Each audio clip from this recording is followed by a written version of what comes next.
మద్యం కేసులో నిందితుల కస్టడీపై రేపు తీర్పు వెలువడనుంది. కసిరెడ్డిని 3 రోజుల పాటు కస్టడీకి కోరిన సిట్ ధనుంజయ రెడ్డి, కృష్ణమోహన్, బాలాజీ, గోవిందప్పను కూడా వారం పాటు కస్టడీకి కోరుతోంది. దీనిపై విజయవాడ ఏసీబీ కోర్టు రేపు తీర్పు వెల్లడించనుంది.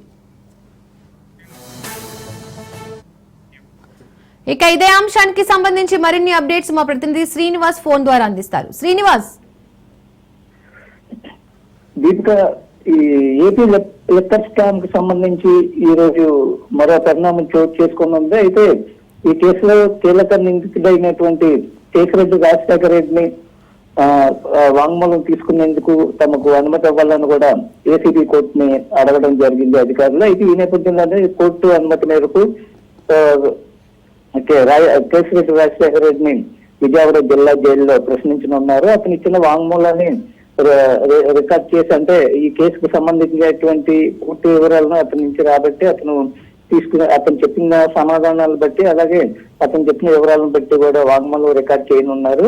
అయితే దీనికి సంబంధించి కొద్దిసేపటి క్రితం ఈడీ అధికారులు విజయవాడ జిల్లా జైలుకు వెళ్ళడం జరిగింది. గతంలోనే దీనికి సంబంధించినటువంటి టీఎంఎల్ఏ సెక్షన్ కింద టీఎంఎల్ఏ కేసు కింద కూడా ఈడీ అధికారులు కేసు నమోదు చేయడం జరిగింది. ప్రస్తుతం అయితే మరి కాసేపట్లో ఈ విచారణ ప్రారంభం కానుంది. ఈ విచారణలో భాగంగా అతని నుంచి కేసిరెడ్డి రాజశేఖర నుంచి వివరాలు సేకరించిన తర్వాత అతను వాంగ్మూలం రికార్డ్ చేసిన తర్వాత మళ్ళా అతను ఇచ్చినట్టు వివరాలను కూడా కోర్టుకి సబ్మిట్ చేసే అవకాశాలు కూడా కనిపిస్తా ఉన్నాయి. ప్రస్తుతం అయితే ఈడీ అధికారులు వస్తున్న నేపథ్యంలో విజయవాడ జిల్లా జైలు అన్ని ఏర్పాట్లు జైలు అధికారులు చేయడం జరిగింది. Deepika, right, thank you Srinivas.